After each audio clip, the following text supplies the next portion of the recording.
kita bicara ini di peta teman-teman ya, mungkin sudah terlihat ya.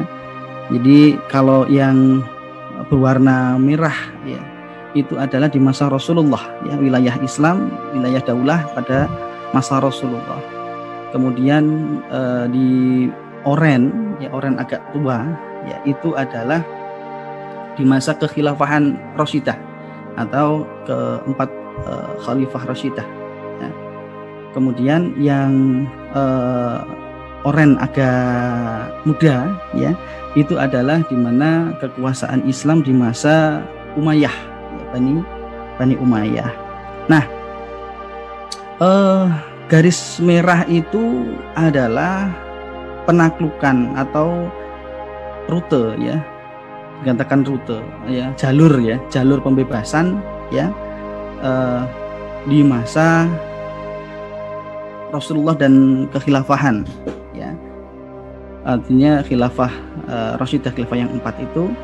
Kemudian kalau yang hijau itu adalah jalur pembebasan kekhilafahan Bani Umayyah gitu ya. Nah, kita mulai ketika wilayah Islam ya, sesuai dengan setelah hijrah Rasulullah ya. Nanti kalau sirah Rasulullah bisa diikuti ya, mungkin minggu depan itu saya juga selalu mengikuti, luar biasa. Ustadz Lutfi juga memberikan pengetahuan yang banyak sekali tentang sirah ya. Nah, di masa akhir Rasulullah sebelum wafat itu ya, yang merah Oman ya, kemudian Oman itu ditaklukkan dengan damai ya. Kemudian Rasulullah memberikan suratnya ya, surat-surat penaklukan kepada Ja'far dan Abdul bin Al-Junda ya, Al-Julunda. Jadi dua Oman pada waktu itu rajanya dua ya, rajanya dua, yaitu Abdul bin Julunda dan Ja'far. Nah, yang nganterin surat itu Amr bin As ya. Kita tahu bahwa Amr bin As itu adalah seorang yang jago negosiasi ya. Kemudian akhirnya Oman itu kemudian takluk ya, berikrar ya,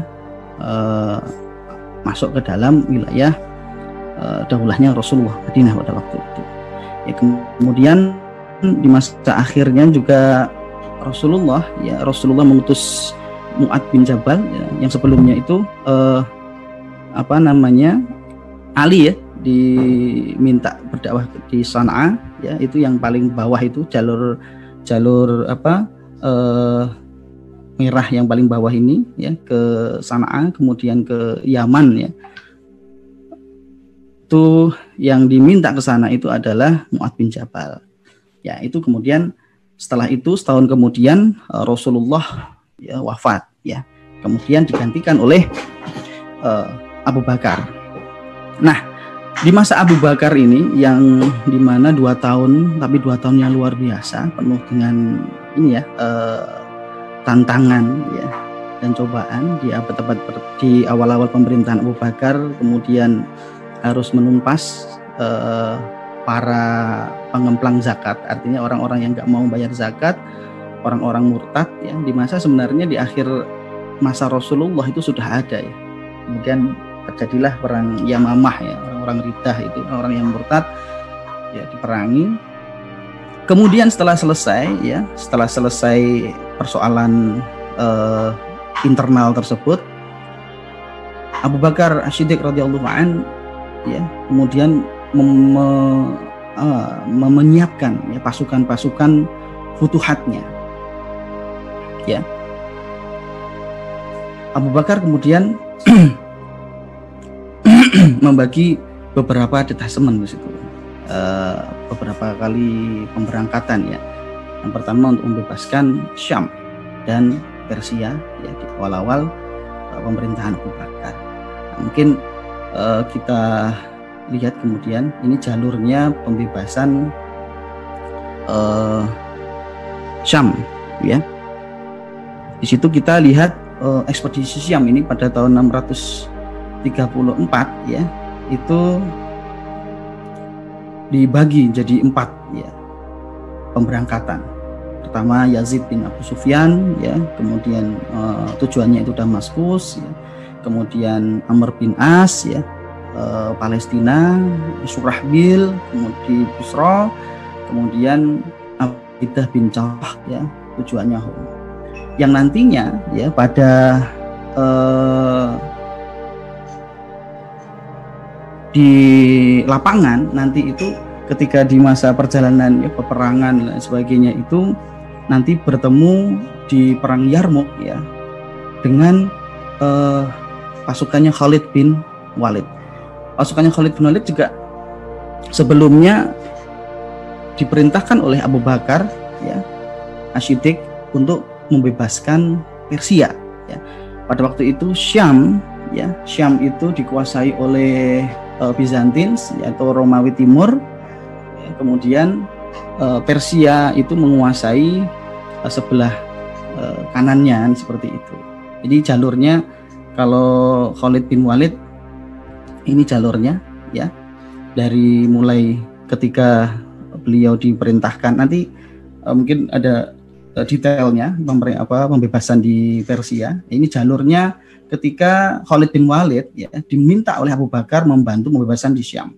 Ini jalur khusus yang sebelumnya Khalid bin Walid itu belum pernah, atau manusia pada waktu itu belum pernah ya jalur, atau ini jalur baru yang ditempuh ya dari Kufah ke Syam ya, jadi memang penuh dengan anak belukar dan sebagainya yang memang belum pernah ditempuh oleh manusia, karena bagaimana biar cepat ya membantu pembebasan di Syam. Nah ini rute pembebasan ya Khalid bin Walid yang sebelumnya Khalid bin Walid itu diperintahkan untuk ke Persia ya, ke Persia. Nah ini jalurnya Khalid bin Walid ya di fase pertama ya. Fase pertama itu adalah fase pemerintahan Abu Bakar Asy-Siddiq ya. Ini jalurnya dari perang Zatus Salasil atau Battle of Chain ya. Kalau orang-orang Barat ya, orang-orang Eropa menyebutnya Battle of Chain ya. Itu adalah perang di mana Persia itu mengikat pasukan infanterinya, mengikat, jadi tubuh saling diikat gitu ya. Kemudian itu namanya chain ya, rantai manusia. Nah lumayan kesusahan, tapi Khalid bin Walid adalah panglima yang tak pernah terkalahkan ya.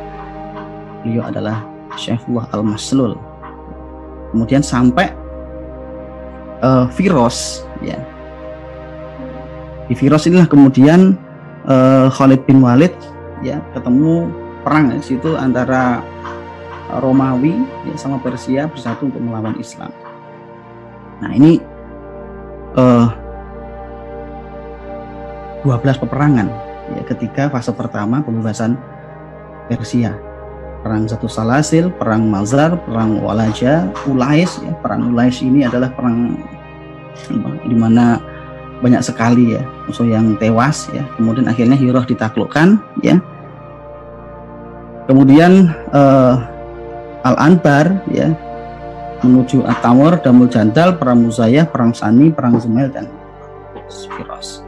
Untuk detail ceritanya bisa dilihat di rekaman di YouTube di Ngaji Sahur ya. Di situ kita detail seperti apa perangnya ya, strateginya yang diterapkan seperti apa ya, kemudian kelebihannya apa, ibrohnya dalam perang ini apa, nanti bisa disimak di rekaman Ngaji Sahur ya yang ada 12 episode itu. Di sini kita mungkin tidak itu detail karena mereview seperti itu. Nah jadi di masa Abu Bakar tadi ya 2 tahun ya perintahkan untuk membebaskan Syam, kemudian Persia. Nah, kemudian diteruskan pembebasan ini di masa Umar bin Khattab. Nah, wilayah yang sangat luas ini di masa kekhilafahan Rasyidah ini dominasinya memang ketika pemerintahan Umar bin Khattab. Ya. luar biasa Umar bin Khattab itu ketika memimpin khilafahan, sehingga dalam negerinya luar biasa sejahtera, kemudian pembebasannya juga sangat masif sekali. Ya. Wilayah ini dominasinya ketika pembebasan di masa Umar bin Khattab. Nah, pembebasan ketika ini ya beralihnya ketika Syam misalnya diteruskan oleh Umar bin Khattab itu ketika perang Yarmuk, ya, perang Yarmuk yang luar biasa dahsyat, ya, yang kemudian membuka pintu-pintu kekalahannya Romawi di sana, di mana 1/10 ya perbandingan pasukannya. Khalid bin Walid bisa mengobrak-abrik ya pasukan Bizantin atau Romawi Timur, ya, yang nantinya mereka mundur ya, sampai ke wilayah Damaskus. Nah, ketika perang Yarmuk inilah kemudian ada sebuah kejadian yang dimana Umar bin Khattab menjadi khalifah yang memutuskan Khalid bin Walid untuk turun ya dari panglima. Nah, ada beberapa kontroversi memang ketika apa sih sebabnya Khalid bin Walid itu diganti oleh Umar bin Khattab, padahal saat itu Khalid bin Walid itu komandan yang luar biasa, yang tak pernah terkalahkan, yang dimana pengalamannya itu di setiap peperangan ide-ide strateginya itu pasti cemerlang dan seperti itu. Nah, itu bisa dilihat di rekaman di YouTube ya, silakan nanti ada di situ, ada di playlistnya di Ngaji Sahur, di situ sebab-sebabnya seperti apa, karena juga akan panjang. Nah, di masa Umar bin Khattab inilah kemudian Damaskus ditaklukkan. Khalid bin Walid walaupun diturunkan menjadi panglima tetap menyertai pasukan ya, kemudian melakukan pengepungan di kota Damaskus ya, itu ibu kotanya Syria itu ya, punya benteng yang luar biasa kuat. Di situ ada dibagi 5 pasukan ya, detasmen ya, kemudian dari situ, dari 5 pintu itulah pasukan Muslim mengepung Damaskus. Akhirnya Damaskus takluk. Setelah Damaskus takluk, kemudian Palestina oleh Amr bin As. Ya, ini di masa Umar bin Khattab. Nah, di fase kedua penaklukan Persia, ya, setelah pertama tadi di perjalanan itu Khalid bin Walid diminta ke Syam, ya, di babak kedua ini, rute, ya, ini saya buat rutenya kekinian, artinya ini ketika Google Map ya, perjalanan itu ternyata totalnya yang ditempuh itu sekitar 2.800 km. Itu kira-kira berapa kali Surabaya Jakarta ya? Saya nggak tahu. Surabaya Jakarta itu sekitar mungkin 600-700 ya, 600-700. Berarti tinggal dikalikan itu berapa. Kalau kita menempuh dengan kuda dan pasukan infanteri berjalan itu, kita itu bisa menempuhnya itu berapa jam ya, kalau bisa berjalan ya berapa hari. Nah, inilah pertempuran di fase kedua penaklukan Persia ini ya, Namarik ya, perang awal-awal ketemu dengan Namarik ya, kemudian di masa itu ya pertempuran Jisr ya, di mana saat ini pertama kali lah pasukan Muslim taklukkan ya, artinya dikalahkan ya. Ada kesalahan strategi ya oleh As-Saqafi di satu yang membuat pasukan Muslim terjepit di jembatan. Ya. Seperti apa kisahnya? Simak di rekaman ya, yang sebelumnya. Nah, kemudian setelah di pertempuran jembatan itu kalah ya kaum muslimin, kemudian Panglima As-Saqafi itu meninggal, diganti ke perang Buaib. Disinilah kaum muslimin melakukan pembalasan ya, kemudian dibalas lagi di perang Qadisiyah ya. Akhirnya Madain ya, atau di situ kalau di peta ini namanya Ctesifon ya. Ctesifon itu nama ketika menjadi Persia lama ya. Persia lama itu namanya Ctesifon ya, kemudian berubah jadi Madain ya. Kalau sekarang di Baghdad ya, di situ takluklah ibu kota Persia pada waktu itu ya. Persia ini merupakan kekaisaran yang sangat besar ya, kekuasaannya juga besar, takluk di tangan kaum muslimin ya, di masa Umar bin Khattab. Berarti sekitar 14 tahun setelah hijrah, 15 tahun setelah hijrah ya. Jadi ketika 16 hijriah kita tahu bahwa bagaimana sebuah negara yang hanya memerlukan waktu ya 15-16 tahun itu bisa mengalahkan ya negara adidaya pada waktu itu ya. Inilah kekuatan iman ya, kekuatan yang sangat ya mendorong kaum muslimin untuk berjihad ya. Terkenal di mana orang-orangnya itu mencari syahid ya, bukan mencari dunia ya. Di mana kalau misalnya orang-orang Persia dan Romawi itu ketika berperang itu yang dituju itu adalah dunia, rampasan, tapi pasukan kaum muslimin di sini penuh dengan keimanan ya, enggak tidak takut akan kematian, menjemputnya bahkan ya. Kemudian perang yang memang benar-benar membuat Persia itu kekuatannya hilang itu ya, terakhir bentengnya di Nahawan itu ditaklukkan oleh kaum muslimin. Benteng Nahawan ini terletak di pegunungan ya, yang memang defense ya. Jadi castle-nya itu, istananya itu, bentengnya itu benteng pertahanan di mana untuk sembunyi. Yang sebelumnya ya itu perang Tustar ya. Perang Tustar ini kejadiannya luar biasa juga. Ada kisah yang menarik ya, misalnya panglimanya Persia Hurmuzan ya, yang kemudian dalam kisah itu masuk Islam, yang kalau dalam filmnya Umar bin Khattab ya, Hurmuzan ini datang ke Madinah ya, mencari yang namanya Umar bin Khattab ya, kemudian kaget loh ya ketika melihat Umar bin Khattab itu tidur di serambi masjid ya, dengan pakaian yang tambalan dan sebagainya. Dia tidak bisa membayangkan seorang penguasa yang menguasai pasukan yang dahsyat, yang telah menaklukkan, mengalahkan Persia, tapi begitu tampilannya itu luar biasa ya, zuhudnya Umar bin Khattab ini ya. Itu ketika setelah perang Tustar. Nah, kemudian penaklukan di Nahawan ya, kemudian Isfahan ya, lanjut ke Rey ya.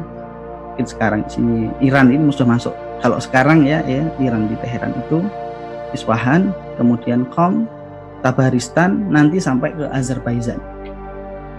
Nah, itu Persia. Ya, nanti raja terakhir kaisarnya Yazdegerd III itu ya, terakhir Persia, raja terakhir Persia Yazdegerd III itu matinya di masa khalifah berikutnya, yaitu di masa Utsman bin Affan. Nah, itu kemudian penaklukan di masa Umar itu kemudian masuk juga ke sini ya, Sirosh ya. Kalau dulu mungkin namanya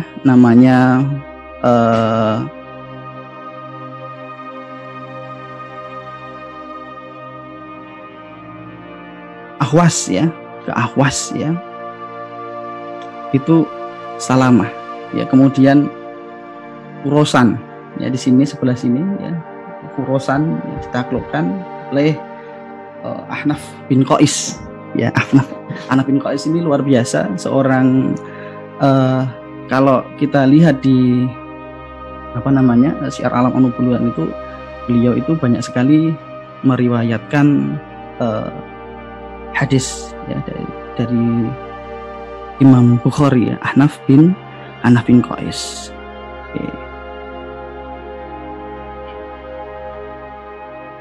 Selanjutnya penaklukan Umar bin Khattab ya. Ini Khurasan dari sini Khurasan ya. Kemudian sampai ke Naisabur. Nah, kalau Naisabur di sini, Nisabur di sini sekarang mungkin ini di masa Utsman bin Khattab. Utsman bin Affan ya. Kemudian Mesir ya. Umar bin Khattab ya memerintahkan Amr bin As setelah menaklukkan Palestina ya lanjut ke Mesir. Nah, ini penaklukan Mesir, ini kota yang luar biasa, terutama Alexandria. Alexandria itu adalah kota terbesar kedua di Romawi Timur setelah Konstantinopel. Jadi Mesir ini kan wilayahnya ya di bawah Romawi ya, di bawah Romawi atau Bizantins, Romawi Timur. Itu kota Alexandria itu adalah pusat perdagangan ya, yang memberikan banyak sekali pemasukan ya, kepada Romawi Timur pada waktu itu, yang dimana besarnya kota itu, kalau sampai para sejarawan itu Konstantinopel sama Alexandria itu apple to apple, hampir sama ininya, kualitas kotanya, keramaiannya dan sebagainya. Nah, disitulah digempur ya oleh Amr bin As ya. Kemudian akhirnya Mesir ya, Alexandria dikuasai ya. Nah, di masa Utsman ya, itu terbentuklah angkatan perang laut ya, yang pertama kali ya umat Islam itu ya, negara itu mempunyai angkatan perang di laut ya, navy ya. Pada saat itu memang Muawiyah bin Abu Sufyan itu sudah request berkali-kali kepada Umar untuk membangun angkatan perangnya, angkatan laut ya. Namun Umar menolak. Menurut Umar, kaum muslimin belum siap, nanti takut ya akan terjadi apa-apa yang kemudian akan menenggelamkan ya, membuat kaum muslimin itu tewas dan dalam perjalanan pembuatannya itu.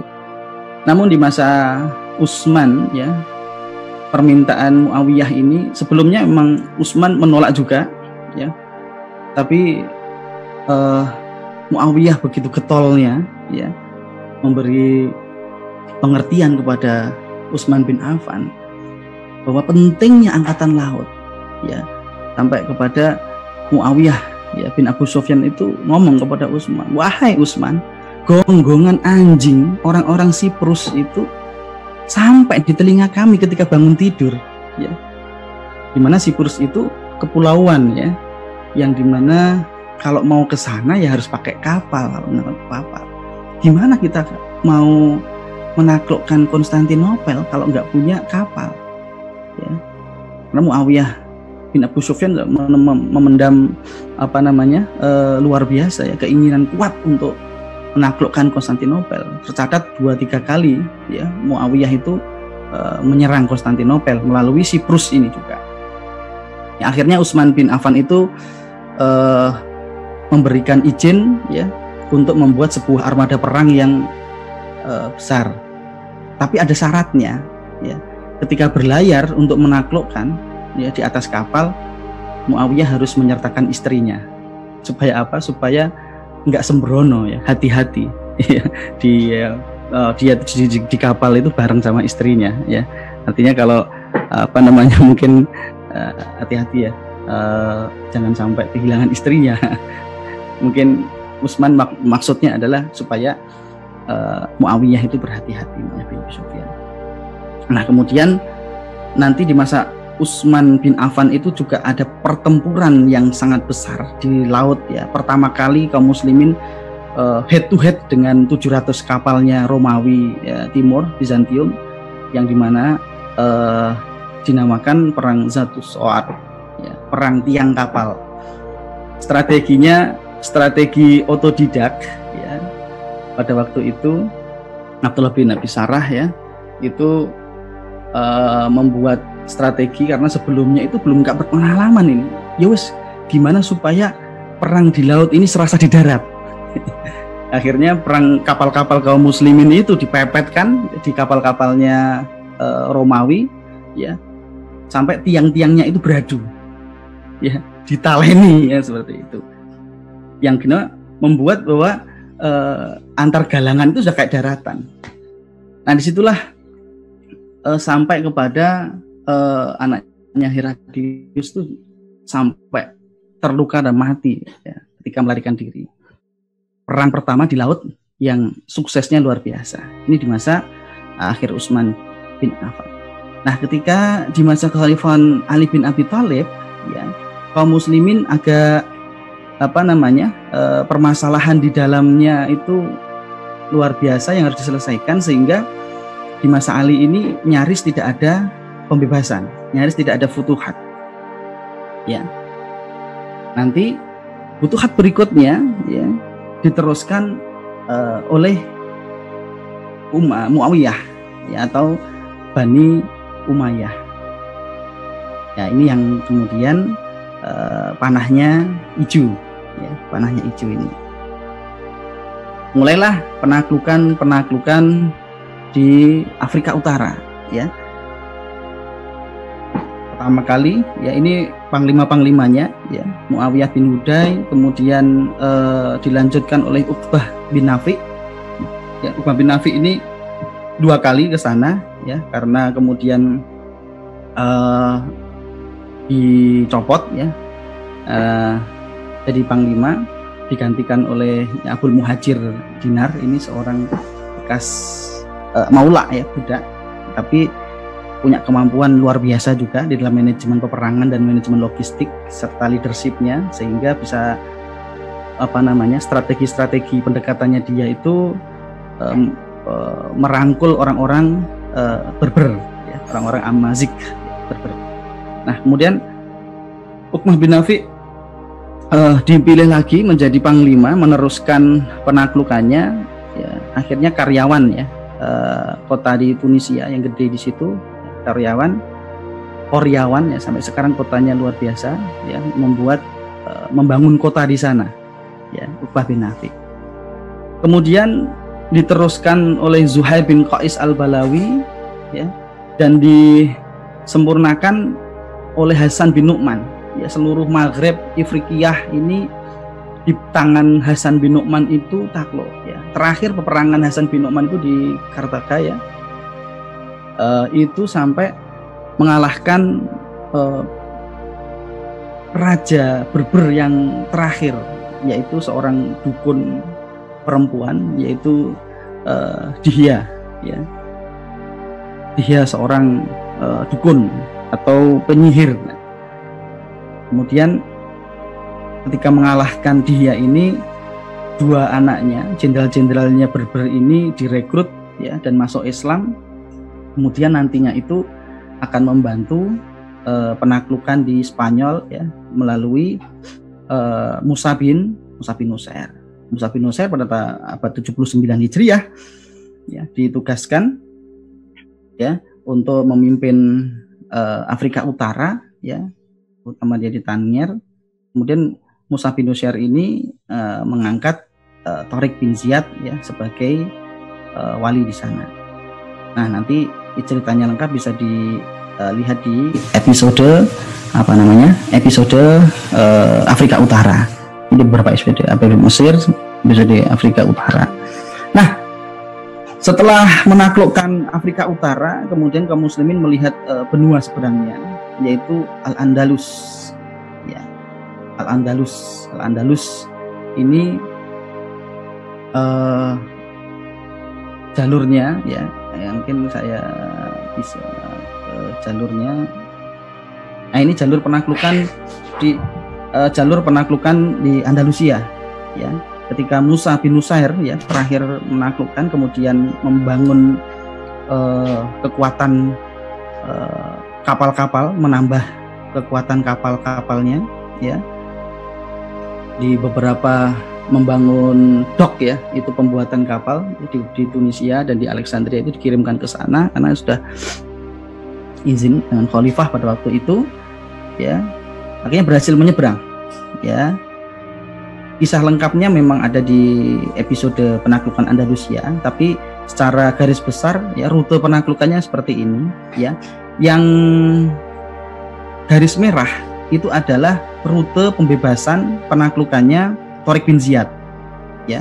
Tariq bin Ziyad menaklukkan ya, menjejakkan kakinya di mana, di Andalusia ya, di Jabal Tariq ya. Setelah beliau menginjakkan kakinya itu, tempat dia pertama kali menginjakkan itu dinamakan Gibraltar ya, atau Gunung Tariq.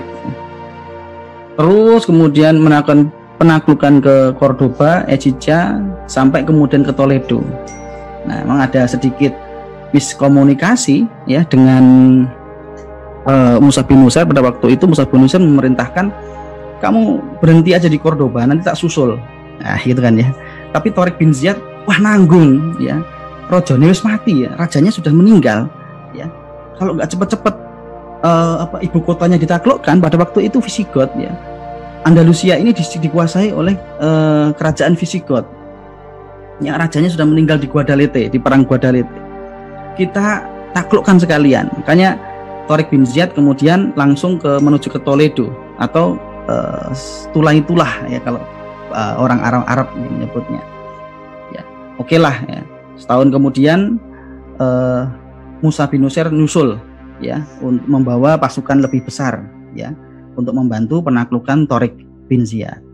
Makanya ada analisis bahwa Tariq bin Ziyad itu nggak mungkin membakar kapal. Kenapa? Ya nggak mungkin dalam waktu setahun itu bisa membuat kapal lagi ya. Kekhilafahan itu nggak bisa membuat kapal lagi 2 kali lipat ya. Yang kapal yang untuk nganter Tariq bin Ziyad itu pulang lagi gitu loh, ngangkut lagi di pasukan-pasukannya Musa bin Nusair. Nah, Musa bin Nusair mengambil jalur yang berbeda ya, berbeda dengan Tariq bin Ziyad ya. Musa bin Nusair langsung ke Isbiliyah ya, Isbiliyah itu Sevilla ya, Sevilla.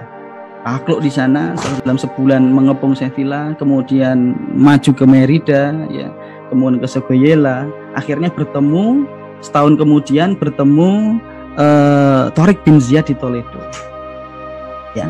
Nah, bersama-sama Pak Musa bin Nusair ya, ini join penaklukan Tariq bin Ziyad ya, join dengan Musa bin Nusair ya, menaklukkan nanti Zaragoza dan Barcelona. Nah, ini yang garis biru itu. Nah, ketika perjalanan itu ya, anaknya Musa bin Nusair yaitu Abdul Aziz bin Nusair menaklukkan juga yang ini, yang oren itu ya, oren itu jalurnya Abdul Aziz, Malaga, Granada ya, itu ditaklukkan sampai ke bawah Valencia. Nah, nanti ketika terbentuk kewalian di sana ya, pasukan kaum muslimin itu terus melakukan pembebasan sampai ke Perancis ya, ke Tours, itu sekitar beberapa mil saja dari Paris ya.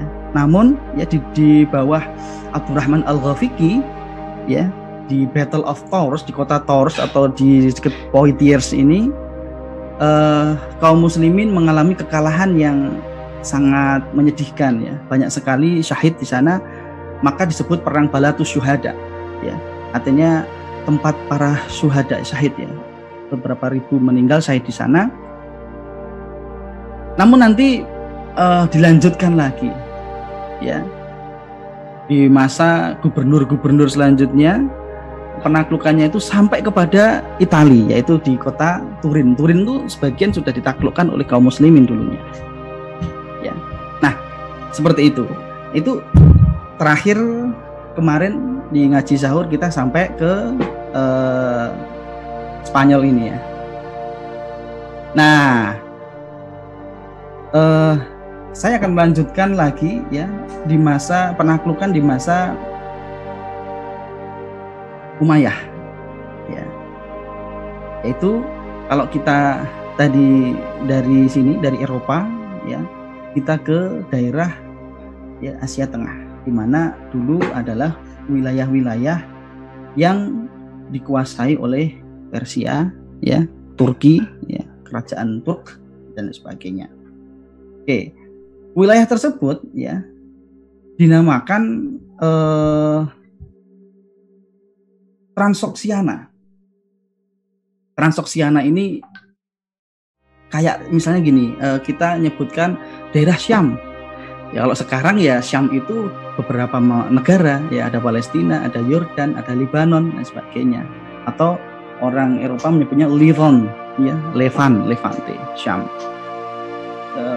Daerah Maghreb, ya Maghreb sekarang banyak sekali negara di sana sekarang ya, Aljazair, ya Libya, ya Maroko itu masuk ke Maghreb.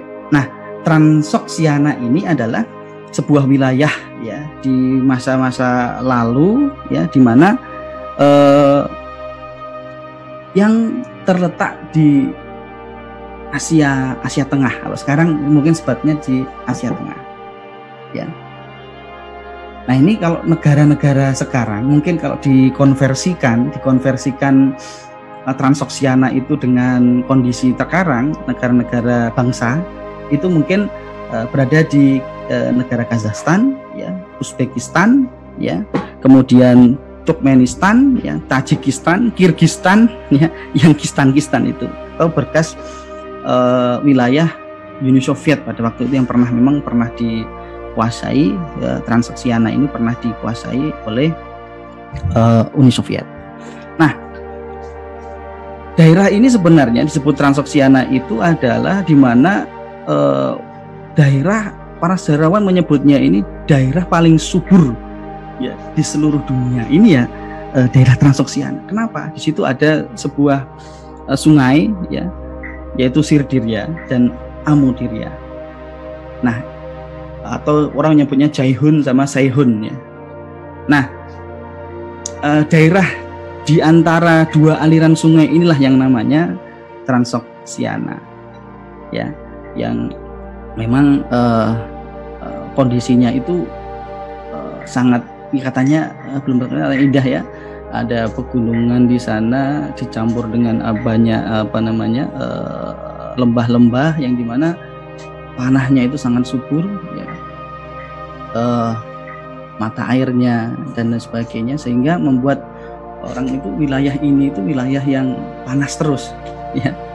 Bahkan sampai ketika khilafah itu juga panas terus. Wilayah ini wilayah panas. Nah, di wilayah inilah, di Transoksiana itulah kemudian lahir ya ulama-ulama yang mungkin kita kenal sekarang ya, tidak asing lagi. Ya, misalnya Imam Bukhari itu berasal dari Bukhara, wilayah Transoksiana. Kemudian Imam Muslim ya, yang berasal dari lahir di Naisabur ya.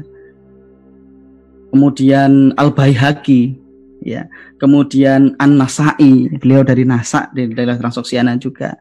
Kemudian At-Tirmidzi itu juga daerah Tirmidz, daerah Transoksiana. Kemudian Ad-Darimi itu asalnya dari Samarkand itu Transoksiana juga. Kemudian Az-Zamakhsyari ya, beliau penulis tafsir ya, tafsir Al-Kasyaf itu. Ibnu Sina, ya, Al-Khawarizmi, dan masih banyak lagi. Banyak sekali intelektual dan ulama ya yang lahir dari wilayah ini. Jadi yang menaklukkan wilayah ini tuh juga berperan ya, jariahnya sampai kepada kaum muslimin. Karena mereka ini ya, ulama-ulama yang masyhur ini ya menjadi kok seperti itu ya karena ditaklukkan oleh kaum muslimin. Kalau enggak ya enggak mungkin jadi sosok Bukhari, Muslim, Al-Baihaqi, Nasai dan sebagainya. Nah, wilayahnya pada waktu itu ya, ketika masih Transoksiana itu dibagi menjadi beberapa kerajaan dan daerah wilayah ya. Ada Sogdia, ada Khawarizmi, ada Asyurunsnah, ada Fir'ainah, ada Shash, ada Khutal. Ini wilayah-wilayah zaman dulunya. Kemudian di masa Umar, kemudian Utsman, kaum muslimin itu memang fokus bagaimana internal ya, daerah Persia yang sudah dikuasai, ya, sampai ke perbatasan Khurasan itu, ya, Khurasan itu sampai sana, wilayah-wilayah yang ex Persia itu fokus kepada pembinaan. Artinya bagaimana internalisasi ketika ditaklukkan dioptimalkan dulu, ya, diislamisasi, nggak usah nambah wilayah dulu, ya. Apalagi ada beberapa hadis-hadis, ya, jangan kalau ketemu sama orang Turki, ya udah biarkan aja seperti itu kan. Padahal pada waktu itu memang Transoksiana itu memang dihuni oleh suku-suku Turki kan, seperti itu. Nah, akibatnya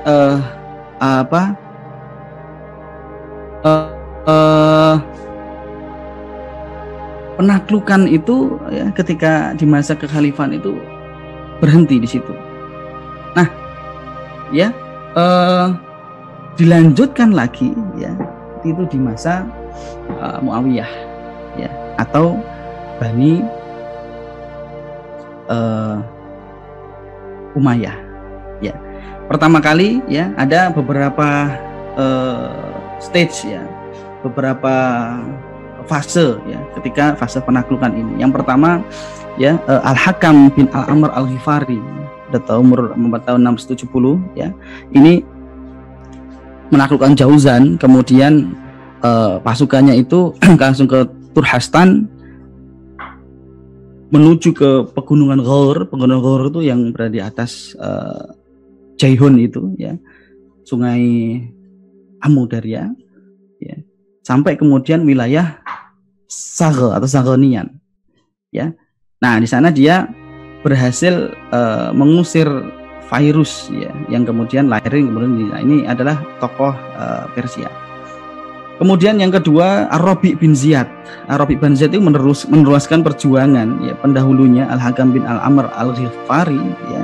Kemudian menaklukkan daerah Khurasan yang belum ditaklukkan pada masa Utsman, ya, sampai kepada batas Sungai Jaihun. Nah, inilah kemudian di wilayah itu sedikit demi sedikit wilayah Transoksania bisa diambil alih oleh Bani Umayyah.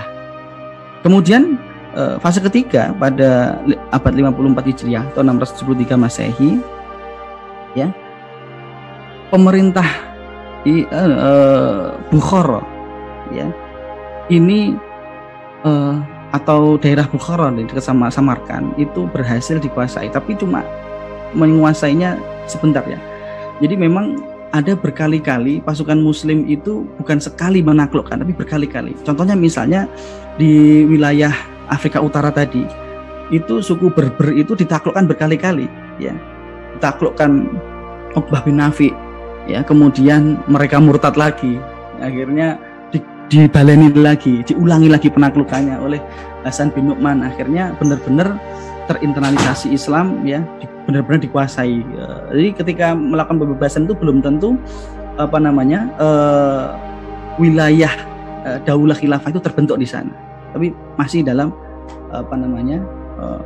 menang, tapi belum menurunkan pemerintahan di sana, ya.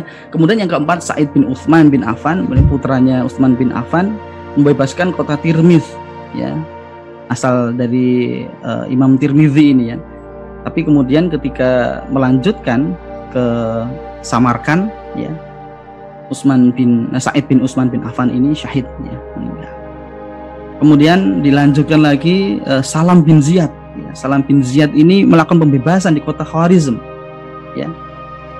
Nah, setelah Salam bin Ziyad ini kondisi internal kekhilafahan itu agak gonjang-ganjing, ya.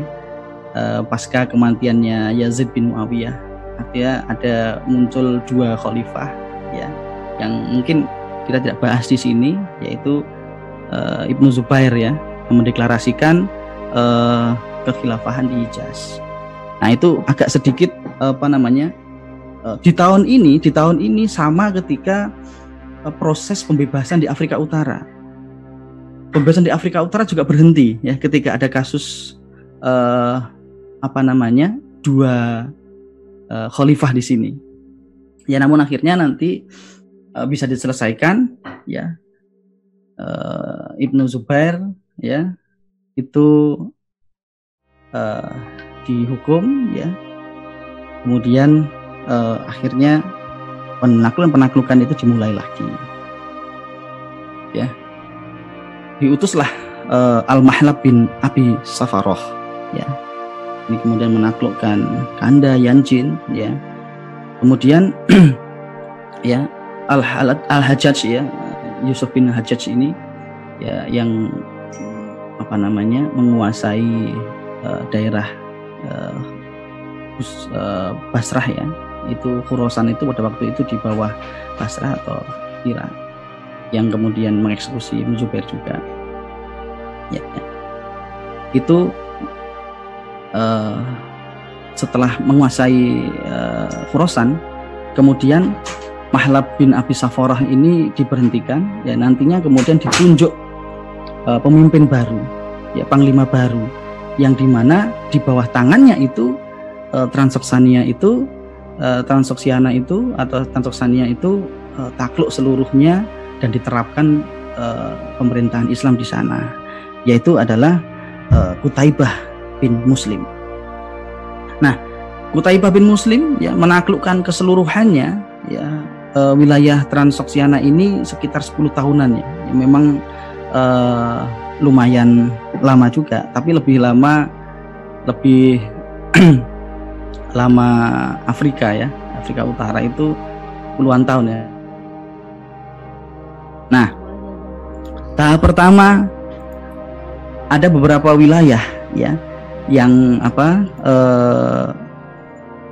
ditaklukkan tanpa perang, ya. Misalnya di Nazak ini, ya, di Balkh, ya. Kemudian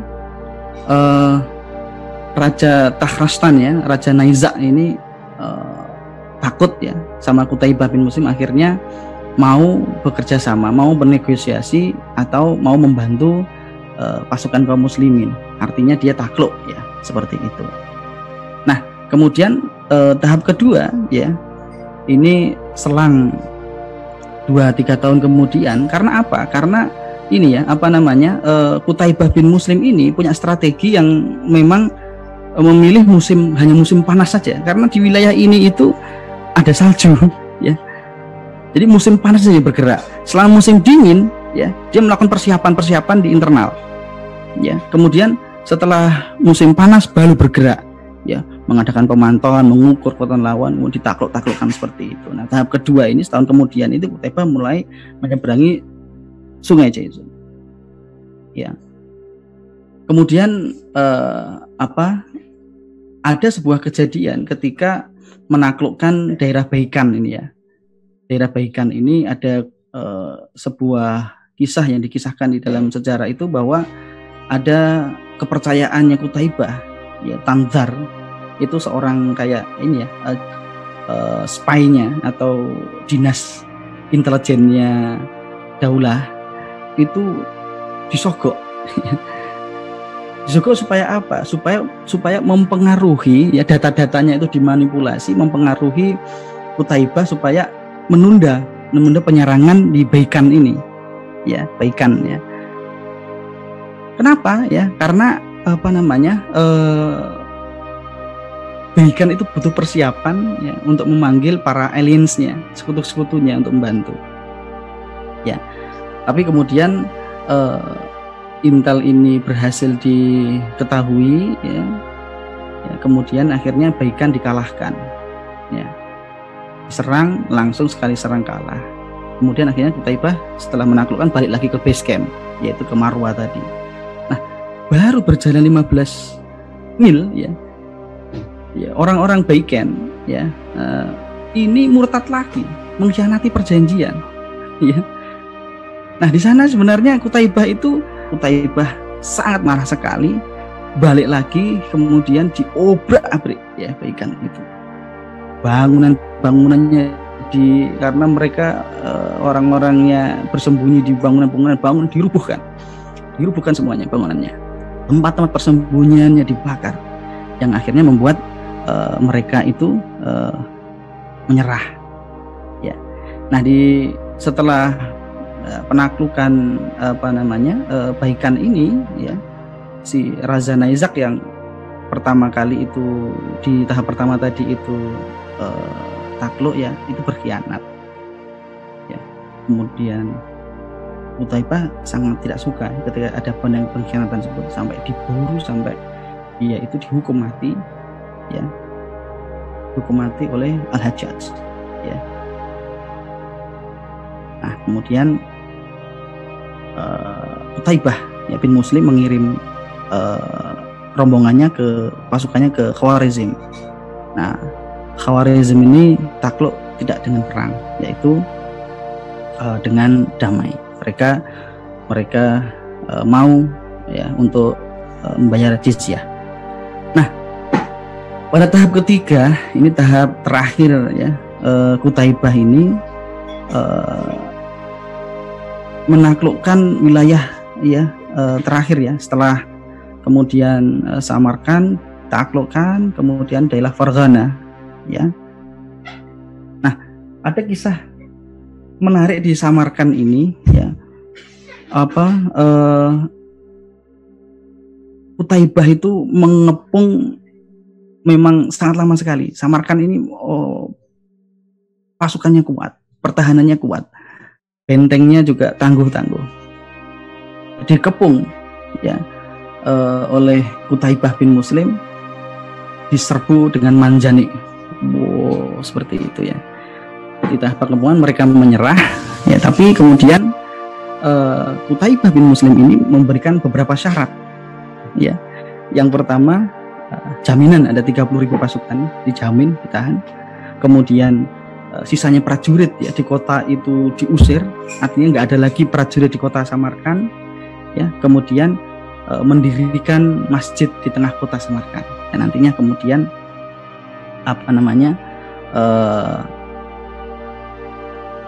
di Samarkand tersebut berdiri sebuah masjid, ya, Masjid Qutaibah, sampai sekarang masih ada, ya. Nah, di situ ada tokoh, ya, pendetanya, ada sebuah berhala yang memang dia paling besar di sana, ya, ditakut-takuti. Tapi ini, ya, ketika habis membangun masjid, berhala yang satu itu jangan dihancurkan. Kalau Anda menghancurkan berhala itu, nanti Anda akan mengetahui keakibatnya.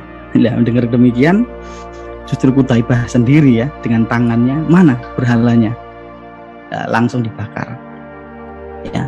Berhala tersebut kemudian dibakar dengan tangannya sendiri oleh Qutaibah. Nah, akhirnya seluruh Transoksiana itu Transoksania ini dikuasai oleh Bani Umayyah di tangan Qutaibah bin Muslim. Nah, nanti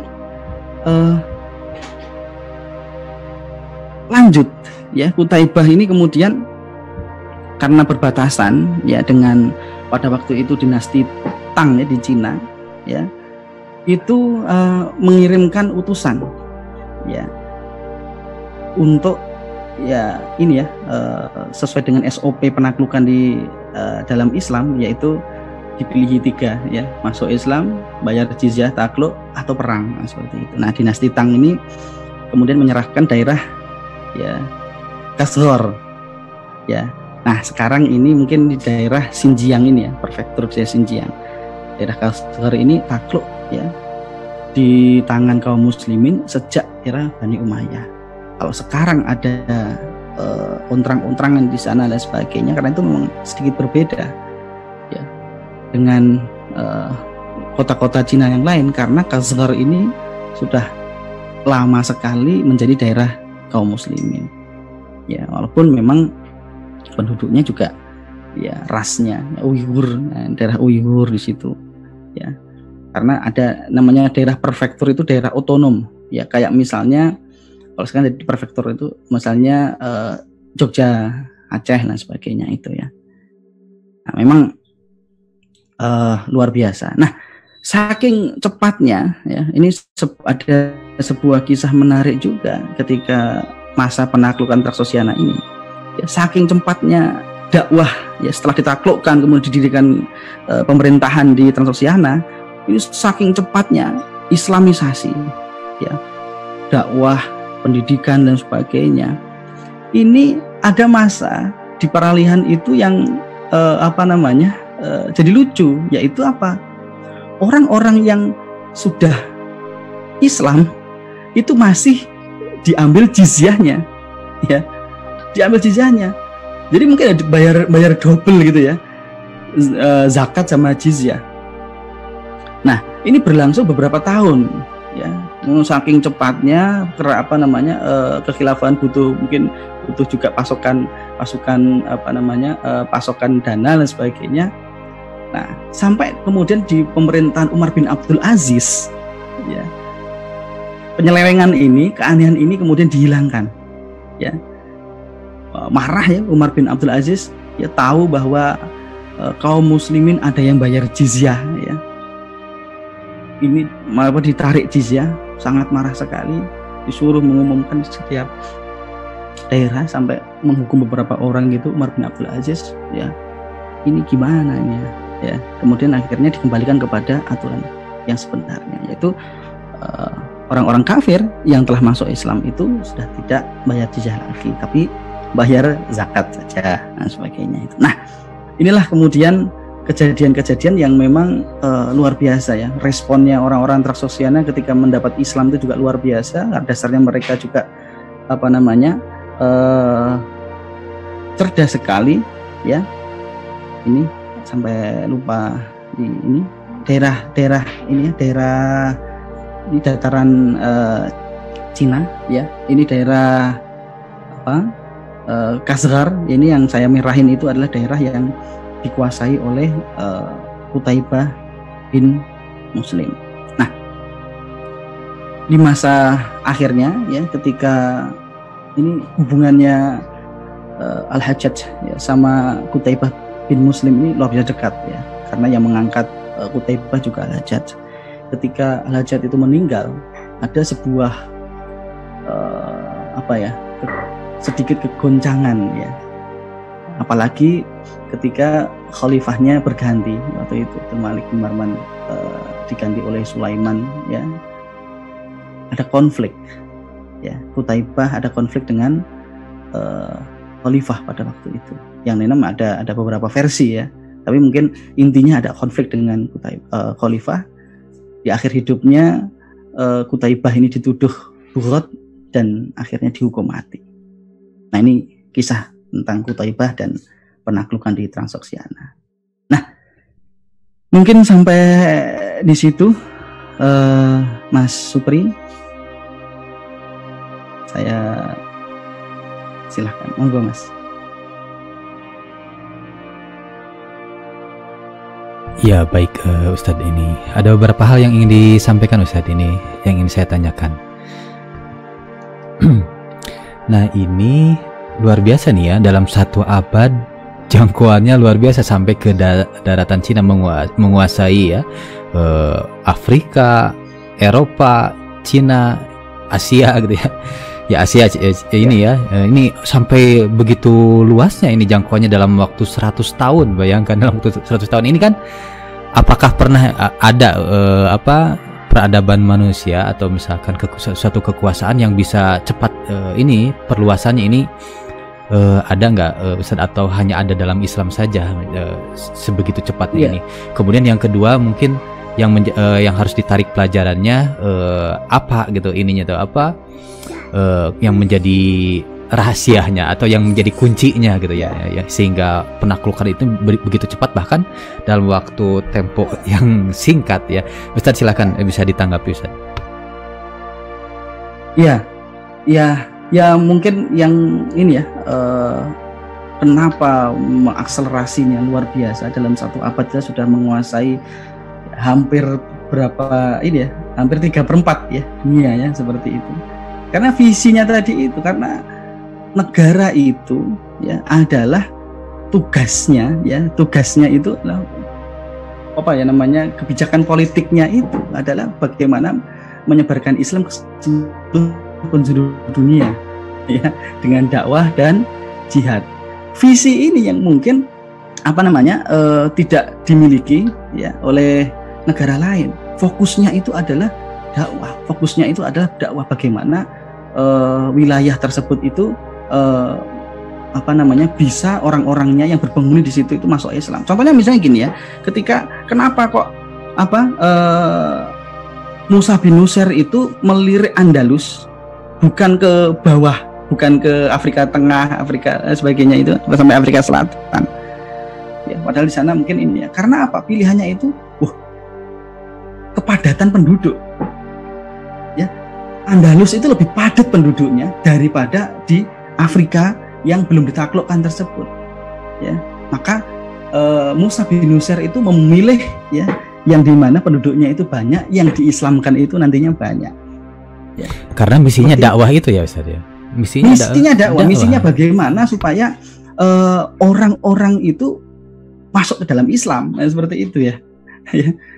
Nah, makanya ketika banyak sekali surat-surat atau antara perbincangan antara Khalid bin Walid dengan pemuka-pemuka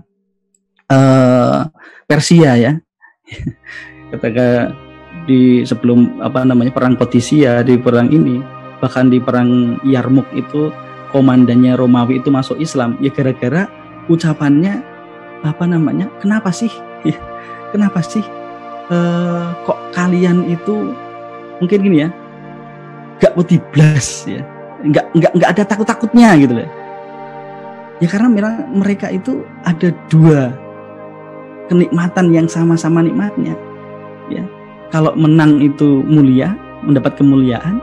Kalau mati syahid, dua-duanya itu ya nggak ada pilihan untuk perang, itu kalah untung, menang juga untung, sama-sama.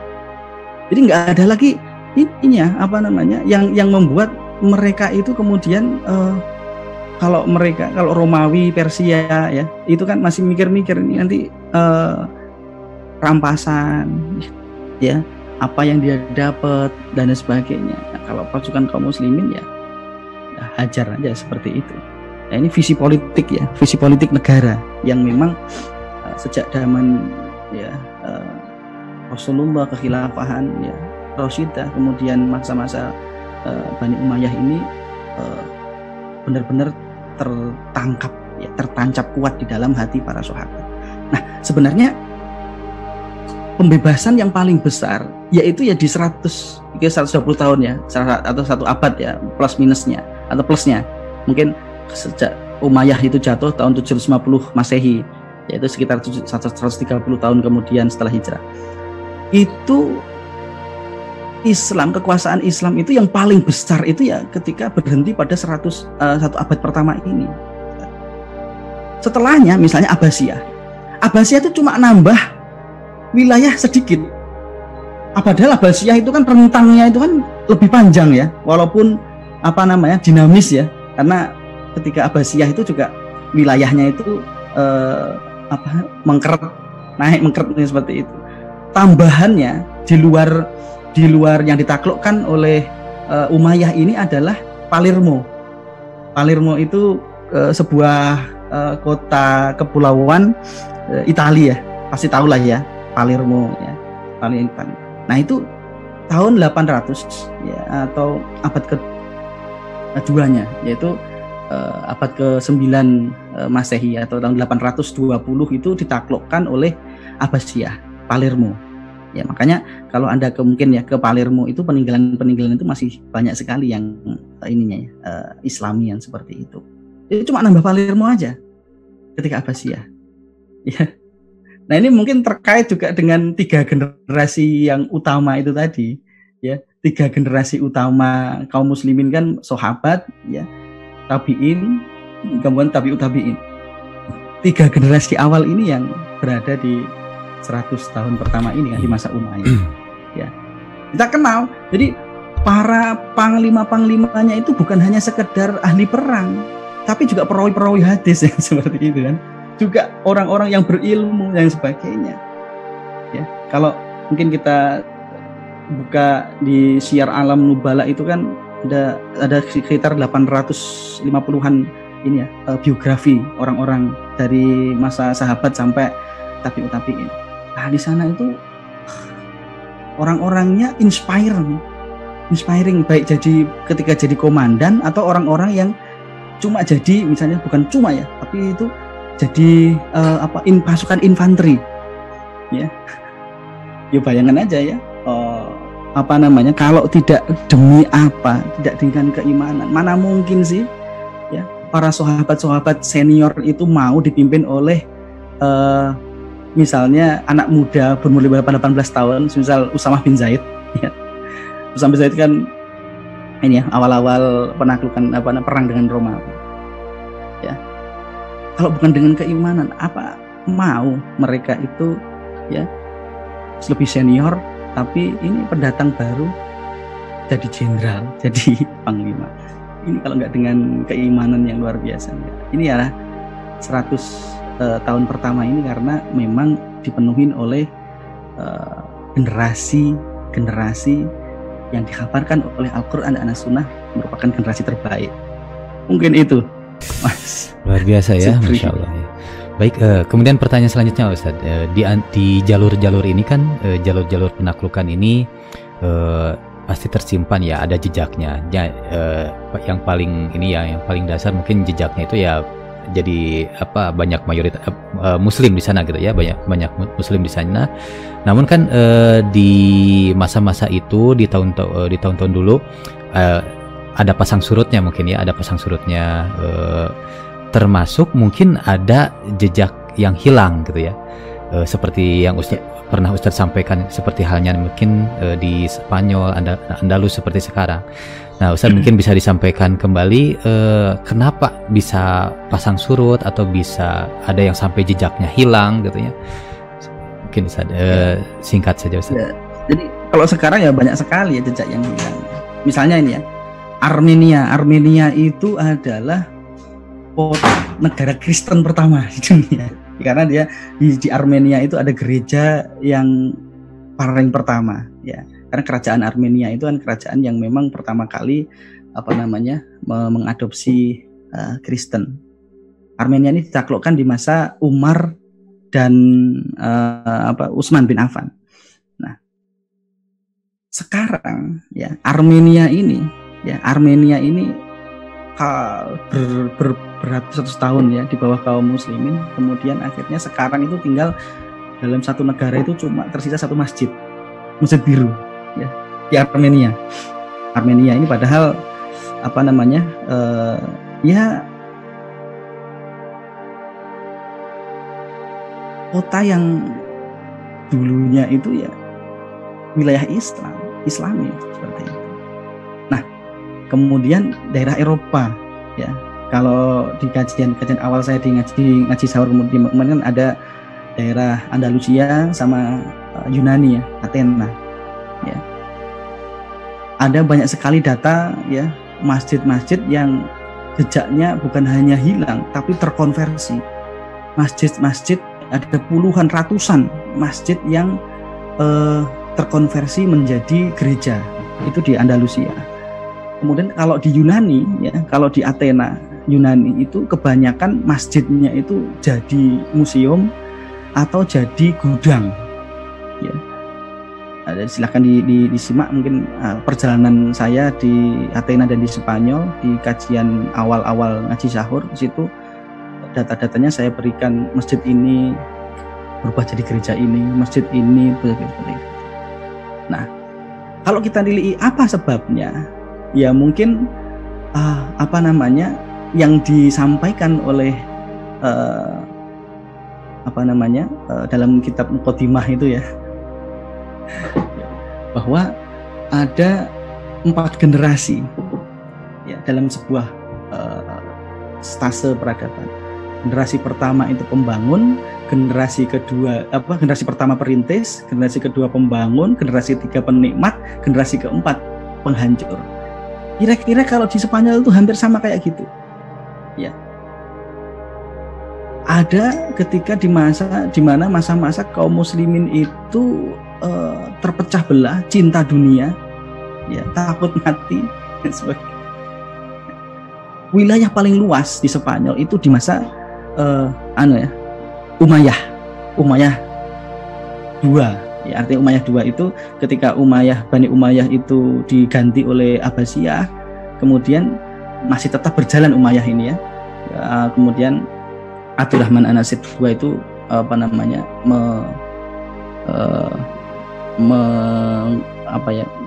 mempublis dirinya itu sebagai khalifah pernah ya. Itu wilayah paling luas itu di masa itu, di masa Umayyah. Setelahnya ya, ketika kekhalifahan Umayyah di Spanyol itu hancur, tambah hancur-hancurnya. Kota-kotanya berdiri kerajaan kecil-kecil ya. Granada berdiri sendiri, Sevilla berdiri sendiri, Toledo berdiri sendiri, semuanya ini namanya Mulkut Tawaif ya, kerajaan-kerajaan kecil yang banyak terpecah belah. Karena apa? Nafsu ya, berkuasa dunia di situ, mencintai dunia ya,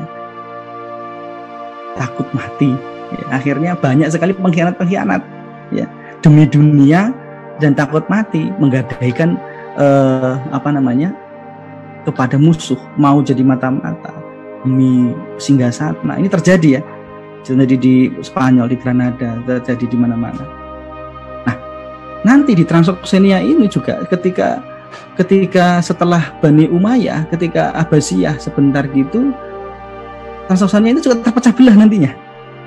Jadi kerajaan-kerajaan kecil juga ya, ada yang masih takluk kepada Abbasiyah, jadi kerajaan sendiri, jadi kesultanan sendiri, tapi takluk kepada Abbasiyah. Ada yang independen ya, sampai zamannya akhirnya Mongol, mulai dari sini kan ya, Transoxania penaklukan Mongol itu, kemudian Timur Leng ya, eranya Timur Leng itu kan juga di Transoxania ini juga, kemudian sampai ya masa-masa modern ya. Nah, ini yang mungkin PR ya bagi kita, selain yang disampaikan oleh Syekh Taqiyuddin An-Nabhani bahwa sebab-sebab kemunduran ya kaum muslimin itu apa ya, ketika semakin peradabannya itu turun ya. Sebenarnya mulai dari abad kedua ya, kemudian masuknya filsafat, kemudian diremehkannya karena banyak sekali kan ajam ya, orang-orang ajam, orang-orang asing, diremehkannya sekali bahasa Arab ya, udah mulai menunggu waktu ya. Nanti kemudian di masa kekhilafahan Utsmani itu digabungkan lagi nih, banyak kesultanan-kesultanan yang kecil-kecil itu digabungkan lagi ya.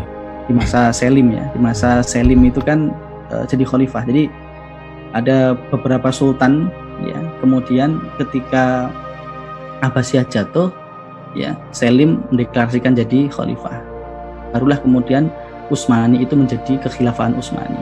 Pada masa Al-Fatih, pada masa Muhammad I, Muhammad II itu belum kekhalifahan karena masih ada Abbasiyah di sana. Nah, nanti ketika Selim ini, Yavuz Selim ini menjadi lebih kuat ya, mempersatukan wilayah-wilayah kaum muslimin menjadi satu. Bahkan sampai mengirim pasukan ke Mesir, ke Mamluk untuk ditaklukkan, digabungkan kepada Utsmani. Tapi nanti juga akan mundur juga sampai kepada keruntuhan khilafah tahun 1924. Ya, kira-kira seperti itu. Ya, jadi kalau coba disimpulkan mungkin singkatnya ya, dikarenakan semangat menjaga Islamnya itu tidak seperti semangat kesatria sebelumnya mungkin ya. Dari sisi semangat menjaga Islamnya gitu ya, semangat kecintaannya juga ya, ini mungkin begitu ya. Iya. Dan ini sudah tidak ada lagi futuhat. Jadi di masa Abbasiyah itu karena sibuk dengan perang salib, sibuk dengan perpecahan di kalangan kaum muslimin di masa Abbasiyah, itu lupa menaklukkan wilayah. Makanya di screen ini, di presentasi saya ini kan ini wilayah paling besarnya di masa Umayyah. Ketika Abbasiyah nggak nambah, malah berkurang kan, seperti itu ya. Cuma nambahnya Palermo tadi itu. Karena apa? Semangat untuk futuhat itu mungkin berkurang ya. Walaupun nanti di masa-masa Abbasiyah itu ada yang khalifah yang bagus ya, misalnya Harun ar-Rasyid dan sebagainya, tetap berjihad ya. Tapi ya rekor terbanyak ya ini. Nanti ditambahin ketika masa Utsmani ya, ditambahin beberapa di Eropa itu kan ya, Konstantinopel, kemudian sampai ke Athena, sampai ke Hungaria ya, itu Bosnia ya, ditakluk. Gitu nambahnya nanti segitu, tapi juga ada yang kurang ya, daerah Hijaz itu nggak masuk ke Utsmani. Ini 2 pertanyaan lagi Ustaz mungkin. Ini untuk pertanyaan selanjutnya masih bersambung dari sebelumnya. Ini yang saya menjadi masih penasaran dari ngaji sahur juga ya. Ini negeri yang ini ya, negeri Taksonia. Apa bacanya nih? Transaksonia. Emang susah. Pokoknya negeri susah. Bukhara dan kawan-kawan lah gitu ya. Nah ini Transoksania. Iya, Transoksania ya. Ini dibandingkan wilayah-wilayah yang lain, dibandingkan daerah-daerah Islam yang lain, ini daerah ini tuh spesial banget kalau saya perhatikan. Ini melahirkan banyak ulama hadis, periwayat gitu ya. Kemudian ilmuwan-ilmuwan, termasuk kesananya tuh Al-Khawarizmi dan sebagainya gitu ya. Nah ini apa rahasianya gitu? Ini kok bisa spesial, bisa dikatakan spesial. Sedangkan sekarang gitunya justru negeri ini tuh ya hampir hilang jejaknya gitu. Ini bagaimana Ustaz? Dulu bisa seperti itu, bisa melahirkan ya analisis ya sejarah yang mungkin ya sangat itu perlu penelitian nih. Kenapa sih sekarang mereka itu bahkan tidak terdengar kan? Kita nggak dengar, yang terdengar malah justru kan kediktatoran di sana. Kita mendengar Islam Karimov ya, Uzbek ya, Uzbekistan, kemudian Kazakhstan dan sebagainya. Kalau kita menilik di abad sekarang ini, setelah pasca mereka dikuasai oleh Uni Soviet ya, setelah Uni Soviet kemudian bubar, kemudian mereka merdeka lagi sendiri-sendiri.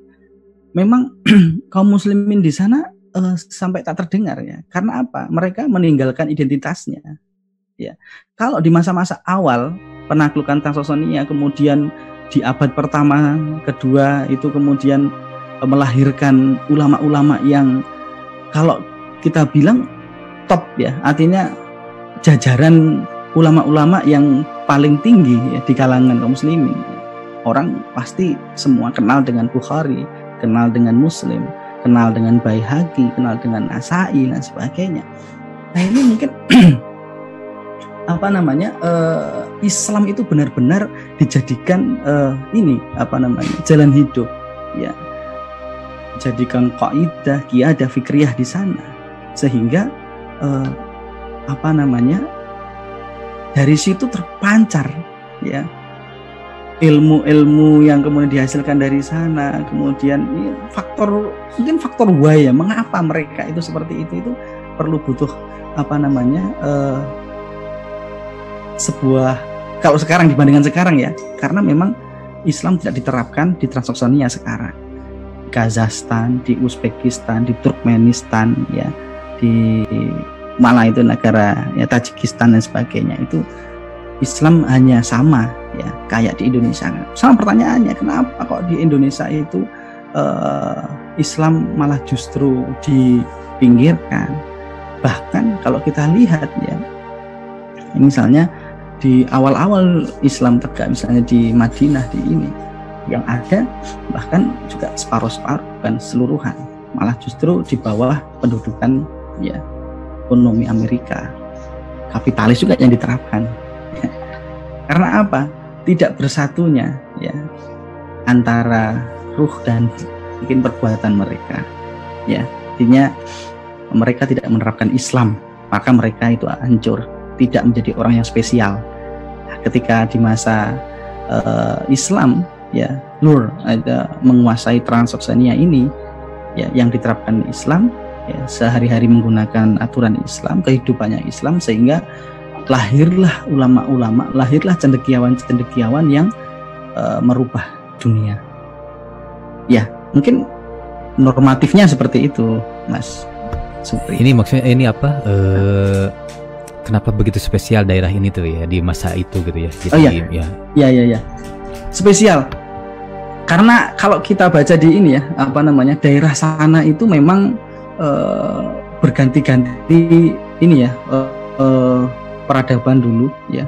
dari ini banyak sekali etnis-etnis yang memang keturunan Turki ya, Turks ya di sana, yang mungkin secara intelijensi dan sebagainya itu mungkin akan lebih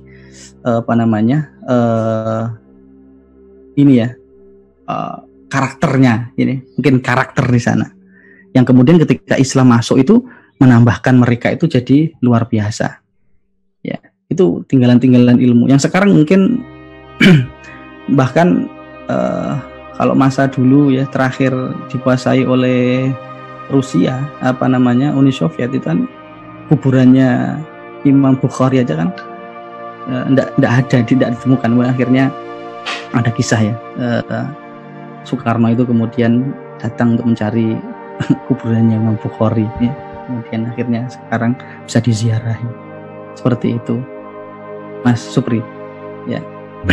Pertanyaan terakhir Ustadz, ini dari rekan kita di ruang Zoom, dari Aziz Ternate. Assalamualaikum Ustadz, jika kita melihat sejarah umat Islam di masa Umayyah dan Abbasiyah tidak luput dari noda hitam, sehingga dengan dasar ini sebagian kaum muslimin tidak menganggap penegakan pemerintahan Islam kembali bukan sesuatu yang urgen. Bagaimana Ustadz menanggapinya? Iya.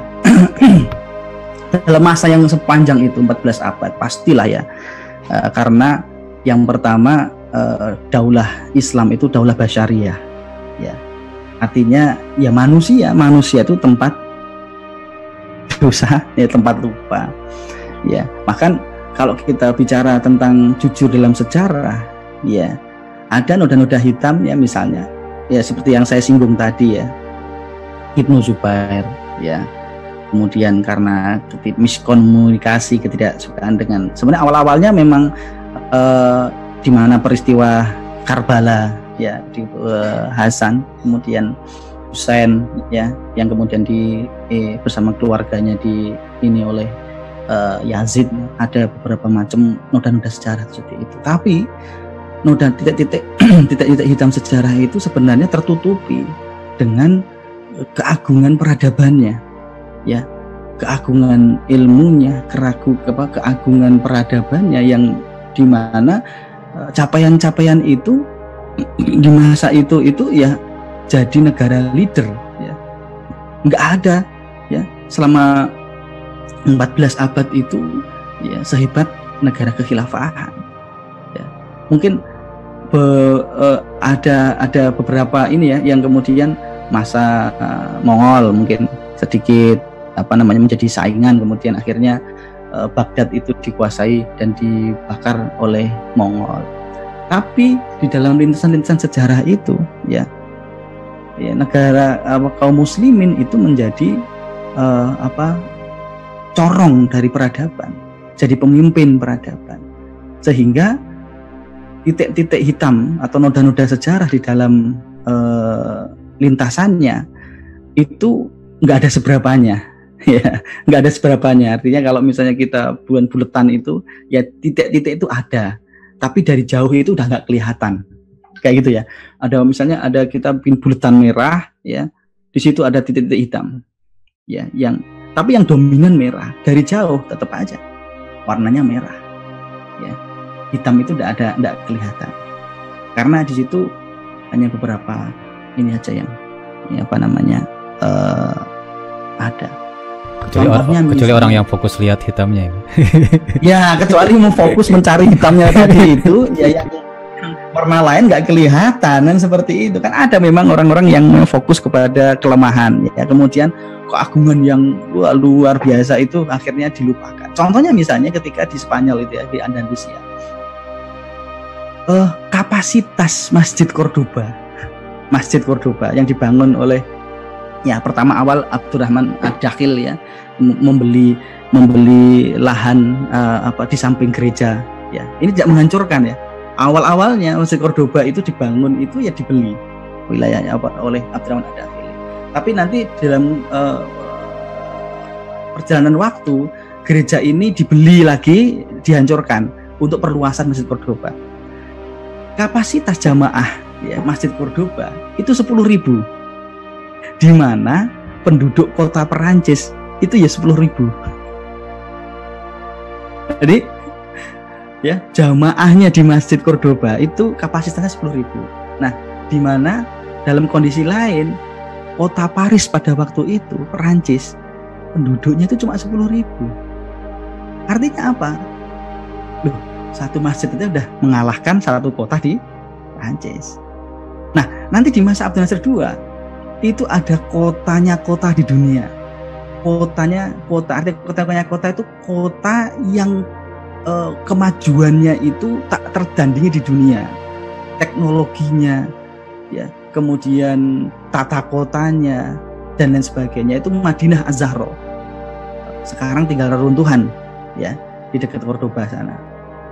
Itu kota pertama yang drainasenya dipikirkan, tata letaknya di pemerintahan dan sebagainya. Itu seperti modern kayak sekarang, bahkan justru mungkin mengalahkan, ya. Nah, itu lintasan sejarah yang orang itu sampai lupa akan titik-titik hitam itu. Karena apa? Karena keagungannya. Ya, Andalusia melahirkan banyak sekali tokoh-tokoh cendekiawan, ya, bahkan Albasilate, ya, yang orang itu bisa operasi modern sekarang ya masih menggunakan teknologi Islam, ya, pisau-pisaunya dan sebagainya itu. Nah, kayak gini nih, kalau kita fokus kepada titik-titik itu yang memang ya nggak ada, ya, orang itu mungkin selevel kalau kita fokus kepada Mas Supri, fokus ke kelemahannya, fokus ada yang celah di sana, kemudian di situ dieksploitasi. Nggak ada orang yang sempurna kan, seperti itu kan, ya. Tapi secara keseluruhan bangunan Islam selama 14 abad ini tidak ada kata lain kecuali mengagumkan. Seperti itu, Ustaz. Baik, ya, Masya Allah, ya, banyak pelajaran yang bisa didapatkan di kajian sejarah, ya. Memang kalau misalkan menyimak sejarah ini ketika dinampakkan tadi suatu hal yang membanggakan, menjadi kita juga ikut excited gitu, ya.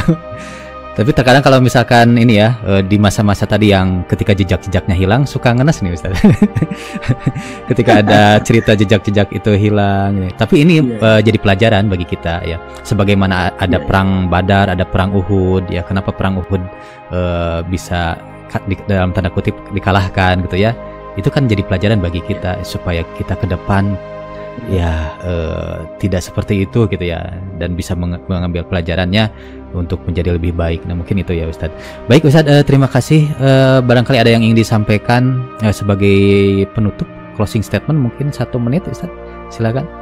Ya, alhamdulillah pagi ini kita membahas lintasan kejayaan, ya, teritorial Islam, pembebasan yang masif sekali dia dilangsungkan abad-abad pertama oleh kekhilafahan Islam. Ini seperti ini, ya, bisa dilakukan, ya, karena ada negara yang menjadi mercusuar, yaitu kekhilafahan Islam, yang dimana kalau kita pengen berulang sejarah seperti ini dengan kondisi nation state seperti ini pasti nggak bisa. Makanya mungkin kita kalau pengen kejayaan Islam, ya, datang lagi seperti di masa-masa lalu, ya, berarti, ya, apa yang telah sukses di masa lalu itu kita ambil, ya, sarinya ke depan. Kira-kira seperti itu, Ustaz Supri. Mungkin kita nanti yang masih tersisa ini masih ke pembebasan di Sind atau India.